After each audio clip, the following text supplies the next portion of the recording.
stage. She's the founder of Lift Your Life Fitness Team. She's an 11-star Diamond Coach, 2017 Elite Coach, Success Club 10 All-Star Legend, 36 months in a row in Success Club 10. Welcome, Lindsey Martin.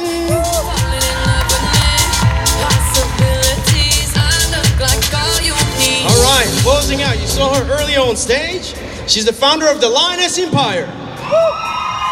Leadership Award recipient last year, 4-time Elite Coach, 4-time Team Cup winner, 14-star Diamond. She's an executive leader. Welcome to the stage, Emilie Robidas.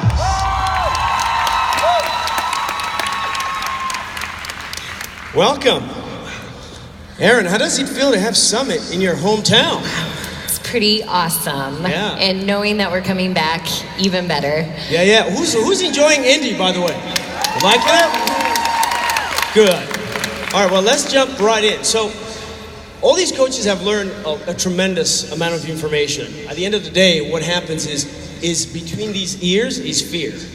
And so, now they're going to go out there and execute all that they've learned. How did you overcome your initial fear of posting on social media and sharing your excitement? It was kind of hard, honestly. When I started my coaching journey, I was a high school English teacher. And my Facebook profile was private, and I really never posted anything. If you guys went back and looked, I mean, you wouldn't really know what my life was like before Beachbody on social media. I was really scared of what other people would think of me, and really apprehensive to share that I was pursuing something and building a passion outside of teaching. I also kind of felt like, what if my students see me posting something? You know, I just had these weird limiting beliefs and fears that were holding me back. And it was honestly when I shared my very first transformation after completing my first program, when I noticed, and that post didn't even get a lot of traction or a lot of likes or comments, but it was then that I had people reach out to me personally and let me know that I had inspired them. And once I realized that me sharing my own journey out loud with people was inspiring to other people, that's all I needed to know. There was nothing to hide if what I was doing was gonna help someone live a better life and inspire them. Yeah, it really does take that first step, being vulnerable. So Lindsey, to sort of drill down a little bit more, I am now sharing on social media. I'm sharing my excitement on Instagram stories, Instagram, Facebook, and people are commenting and liking. And I'm scared. I still don't know what to do. Is there a script? Is there an approach? What do you recommend to a coach? What should they do? You really need to have eyeballs on your post to see who is liking and commenting. I spoke to my team and I'm like, you have to, invite to the opportunity, to the challenge groups, because typically most people are scared to reach out. They won't come to you and say, what are you doing? What's your job? Kind of thing. So you have to be proactive to see who's watching your stuff, and then simply reach out to them and say like, hey, thanks so much for liking my posts. Are you interested in what I do with fitness or with the business opportunity? So I'm constantly just doing a poll on my page after I post to see who's there, and I make a point to go through my page every single day and reach out to those people. And so you mentioned your page, so your like page.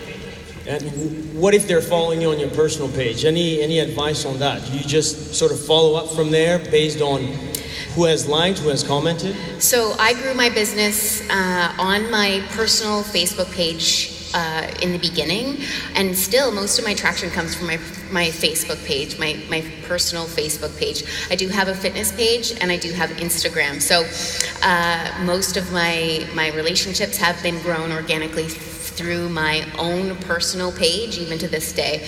And it's relationship building, it's connecting, it's establishing trust, and it's being, fearless, going out there and saying like, hey, I have something for you. Would you like to join me? And just being patient with that as well. So, you come to Summit and it's an incredible environment. You're pumped up. One coach that came here from the UK said it's great to be with thousands of people that are on the same mission. It just gives you energy. Then you go out there into the real world. How do you change that burst of energy and motivation, Emilie, and you keep it long term. Obviously, you've done it, 4-time Team Cup winner and executive leader. What would be your best advice on that? To stay motivated personally, I get that question a lot, like what do I do to stay motivated, whether it's for fitness or business. I hear questions like, or I hear people say, I wish I had your motivation, I wish I was as motivated as you. The reality is I do have days that I don't feel so motivated, and I believe that we cannot wait for like something outside of us to bring us motivation. We have to be very intentional about creating an environment that will help us stay accountable to our goals. And for me, it's more about being disciplined daily. What helps me a lot is always remember why I'm doing what I'm doing. So I'll have like my goals and my why written down everywhere, whether it's my workplace or on my fridge. And on the days I don't really feel like it, I still show up and I do it no matter what. And so for me, it's really more than motivation. For me, it's like something temporary. Here you're at Summit. It's like something very extraordinary, exceptional. You're going to go back home. No one's going to be behind your computer when you start messaging people and working your business. You have to take responsibility and take ownership and like create that environment that will remind you of why you're doing what you're doing, and you do it every day, even when you don't feel like it or you're not just coming out of Summit. Yeah, and wouldn't you say that when you do it, when you don't feel like doing it, it feels like that last rep, you know, but that's what helps you grow. Yes, for sure. And I feel like anytime I do something, it takes me sometimes to get in the mood, just like a workout. Like it takes me 10 to 15 minutes to get in, but once I'm in and I'm focused, I'm like, I can get it done and go fast, and I feel motivated. So I find motivation through taking action too. So just, you know, working that muscle strength here and just knowing that you're gonna get into it and just get started. I also know you're a big fan of Jim Rohn, personal development. Yes, absolutely. Yeah. So Erin, let's switch gears a bit, and you know, we're talking to people that are most likely still working full-time and are also building this, you know, their passion business on the side. So you were a full-time teacher, a mother of 2, that I think they're here somewhere, by the way, with David, which is exciting. So how did you balance that out? And in terms of daily tasks, how did you go about accomplishing all that and going full-time eventually? Yeah, I built my Beachbody business, built our team while working full-time as an English teacher and 2 babies and married, and it was hard. It really was, and I want to be honest about that.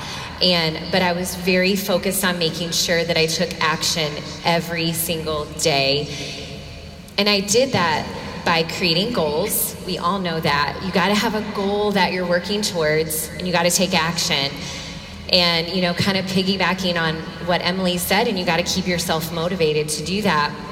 And so, you know, you wake up early in the morning, you stay up late at night, all those kinds of things. But what did I do? I worked my business in power pockets of time. And those power pockets were filled with lists of names. And I built those lists every night before bed. Kind of like did a brain dump of all the people that I wanted to connect with or impact or reach out to or follow up with, so that when I got up the next day, I could just find those pockets. And I didn't always know where those were or when that would happen. Sometimes it was 10 minutes here and there, it was in a car, or it was right after school, or it was during a lunch break, or definitely never when my students were taking a test, you know, never during those kinds of times. But, you know, that happened every now and then. And so, but I found pockets where I could utilize the list that I had intentionally created the night before. I had to have that clear focus, intention when I woke up in the morning, because we all know if you're a parent or you wear many hats in your life, that those distractions can get in the way of taking that intentional, focused action when you have that pocket of time. But if you're like, wait, I've got 10 minutes, who can I talk to right now? And you've already got that name on a list or those names on a list, you can take really great intentional action. And so after 2 years of doing that, pockets, never an hour straight, ever. Honestly, I hardly still get an hour straight. It's summer break and my husband and my children are home right now.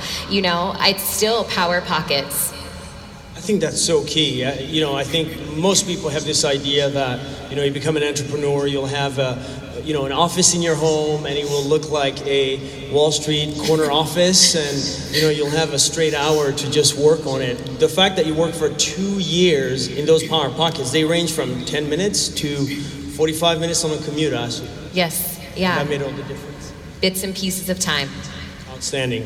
So, sometimes you go to Facebook and you see these ads for trainings. Get this training and, you'll explode your business, and spend this and you'll be able to, expand your business or grow your business exponentially. And so if I'm a new coach, again, and I don't want to spend a lot of money, and I don't have money to spend yet, a marketing budget, can I grow organically? And if so, how do I do that, Lindsey? Absolutely, you can grow organically. I had zero intentions of ever doing this full time. I had a corporate job that I liked. I just thought that that's what I was going to do. And I was the coach that didn't buy a challenge pack. It was the 3 payments of $19.95, no Shakeology. And I was just returning back from a mat leave, and I was fired about 6 weeks after I returned, and I didn't have a plan B. We just bought a bigger home, we just started planning our wedding, and it was that day that I went all in with my business, but I also didn't have a disposable income. I had nothing in the bank. And I remember walking up the stairs of my home that day, and of course I came home crying, and I was just ticked. And I was so angry, and I was like, you know what, I'm going all in with this business. And I made it my mission that day, and I said to my husband, I'm like, you're gonna see some stuff on Facebook that you might not like, but I just started sharing organically and authentically about the stuff that my messes, the stuff that I had overcome, the stuff that I was dealing with, struggling with. I'm sure you all have a story, you all have been through something, you've all experienced some sort of heartache or struggle or something, you have a story.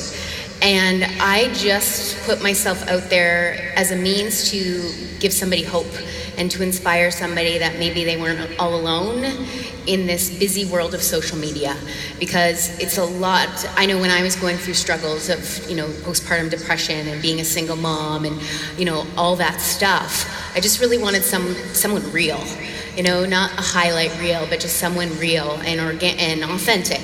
So from that day forward, I just started, putting out good quality content of sharing my story, sharing my message, sharing my messes, the good, the bad, the not so highlighted. And I grew organically. So I didn't run ads. Even to this day, I don't invest a lot in ads. Maybe now $90 a month of paid ads. I'll boost a post occasionally, but I wasn't that coach that is running huge ads on Facebook. I just really wanted to connect with people, and that established trust, and that's essentially how I grew organically. So my best advice to you would be real, be a person that would inspire somebody, have zero expectations of earning anything. Share your mess, turn it into an inspiring message to give somebody hope, to inspire maybe the uninspired and motivate the unmotivated. And I think you'll find that you will change and your business will go from here to here. And it really is a beautiful thing. It really is a beautiful thing. So you mentioned sharing your message, and I think that being vulnerable is a theme to be able to connect with people. So is there such a thing as sharing too much mess? Like, you've got to share some wins. Do you alternate back and forth? Is there a formula, or do you just go by whatever is happening in your life and you're sharing? When I lost my job, I knew that I had, because I'm a shy introvert, right? I wasn't intending to be a full-time coach, and I was like, I'm going to have to become more if I want to grow this business. And I really dived deep into my own personal development and getting past those challenges and struggles in my own life. And that's what's beautiful about this job, is that we get to work on ourselves. That's our number one job, is to work on ourselves. And I just started sharing that, and I think it's a fine line of oversharing, right? You have to be very mindful of what you're sharing. But also, you will attract success by the person that you've grown into, right? People are looking for answers, and they are looking for someone that, you probably have what someone needs. And I think if you come at this from a place of, you're doing something great, you're working on yourself, you're empowering people, you're growing yourself, and you share when you've dealt with it. Not while you're in the midst of all the stuff, but you can find the life lesson of maybe what you're struggling with, whether that's being overweight, or maybe you're going through some life challenges, or your divorce, or anxiety, or depression, or financial issues. You share that when you've grown from it, when you've been through it, and then you can turn that story into inspiration and hope to somebody in a positive message. I think that's really a key nuance there. Sharing once you've gone through it, and there's a lesson to share there. So thank you, I appreciate that. So let's drill down a bit more then, because your message will attract a certain kind of customer or a certain kind of coach. And so we talked about duplication earlier being the key to growth in this business, finding other people like you. So how do I tailor my message to attract both customers and coaches? Well, for me, it was a big transition, I would say. When I first started as a coach, it was very natural for me to talk about fitness, to share my journey with the programs and the products. But I was kind of uncomfortable talking about the business. And I realized that I had some people coming over to me asking me about the products, but not so much about the business. And the reason was very simple, is because I was not talking about it.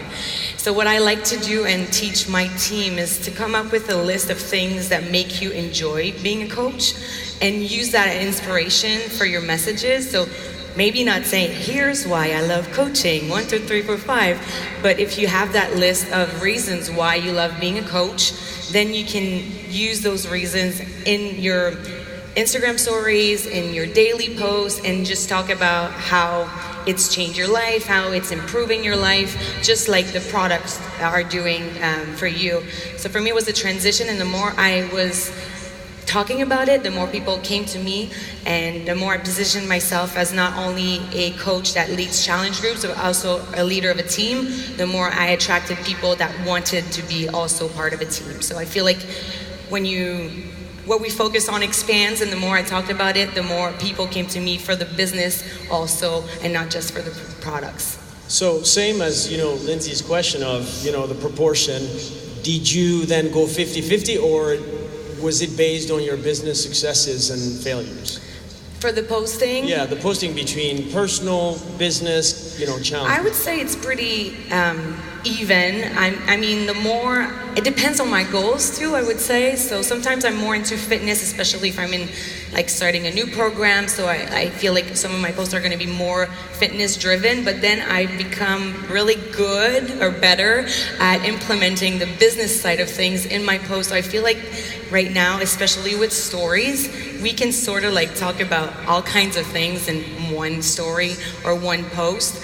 But to be intentional and not just think that it's going to happen, I would say at least 3 times a week, share something that's related to the business if you want people to come to you for that too. So to have that goal and writing down on your business activity tracker or whatever you're using for a tracker, be intentional about it. Just don't think that you're going to think about sharing it. Write it down, and then I would say three times a week at least would be good. Excellent.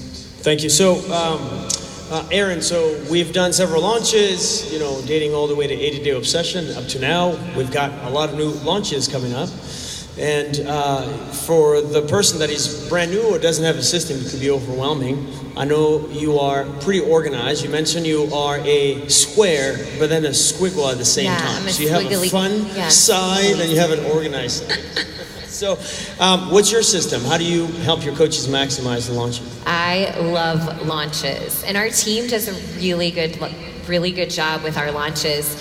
So I think if you're going to be part of a launch, that the very first thing that you guys are doing is that you're committed to do the program yourself, because then you're going to be really excited about doing it too.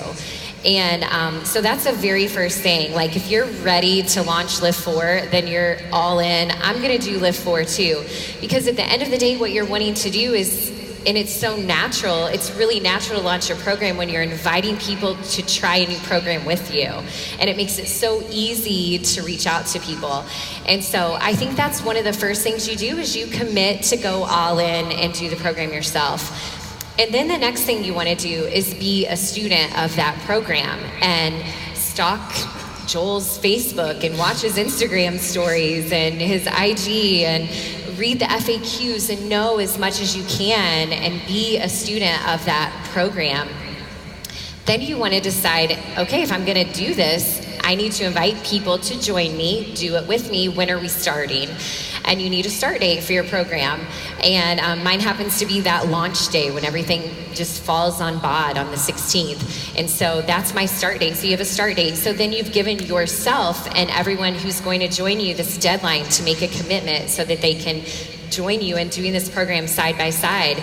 And once you do that, you're ready to then start reaching out and inviting people. And, you know, as a coach, I think one of the number one things that you can do right now is start doing B4 Lift 4.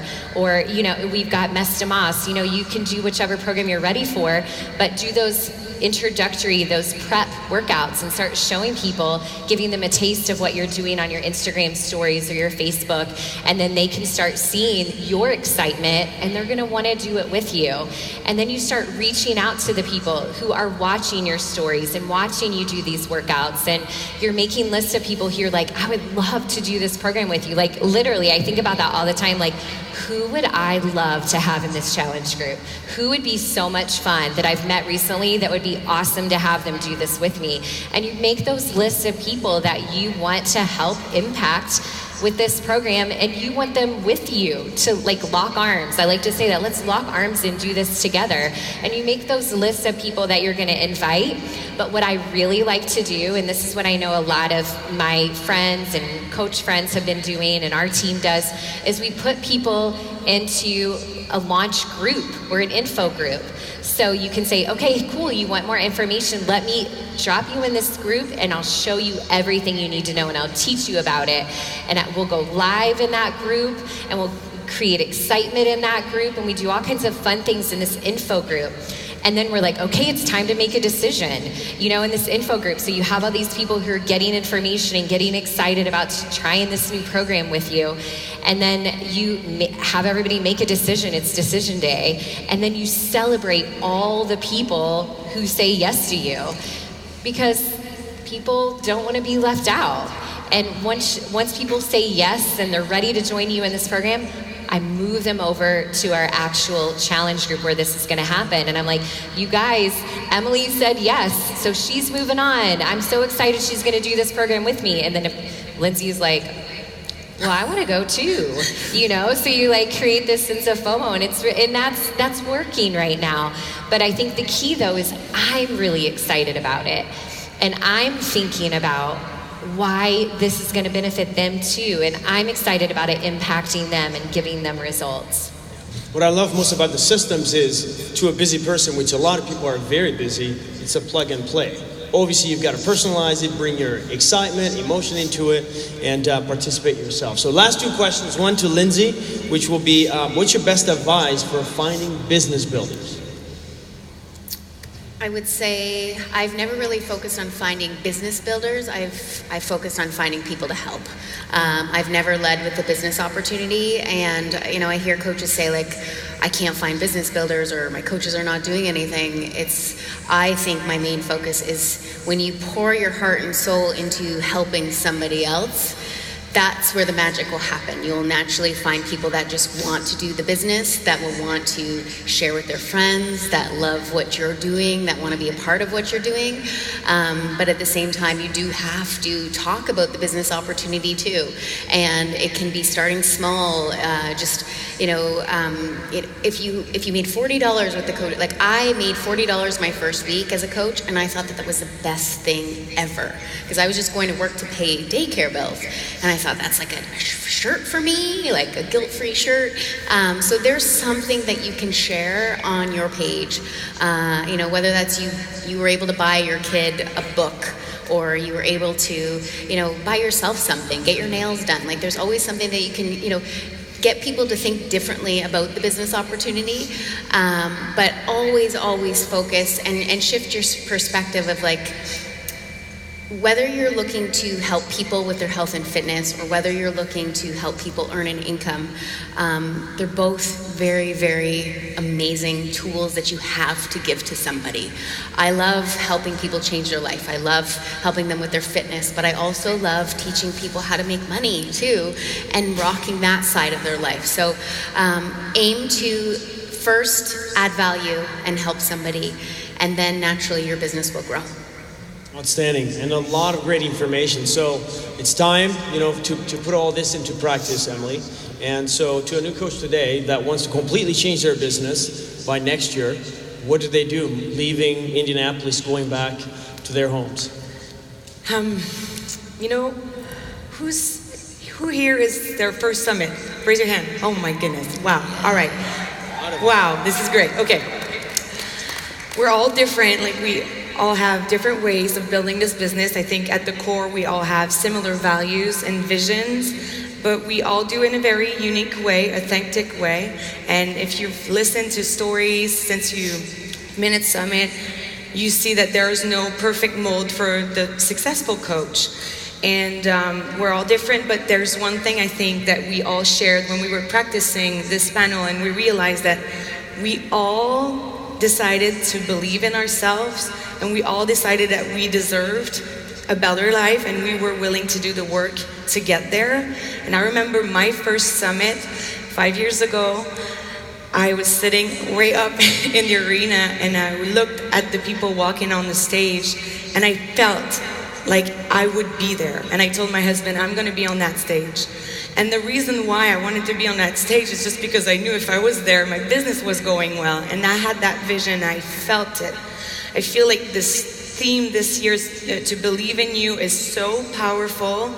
And I feel like the first thing that you can start doing is really believe in yourself, starting every day with positive affirmations, looking at yourself in the mirror and telling yourself that you believe in you, I believe in me, I deserve to be successful. And when you know that, you'll be willing to do the hard work, you'll be willing to push your limits, step out of your comfort zones. And then the second thing I would ask you to do is to lay that vision for next year. So many of you raised your hands. How many of you, of your friends, of your coaches, are you going to bring with you next year? What goals are you going to reach? Why are you going to be working on that stage, walking on that stage? Are you going to be rank advancing? Are you going to win the team cup?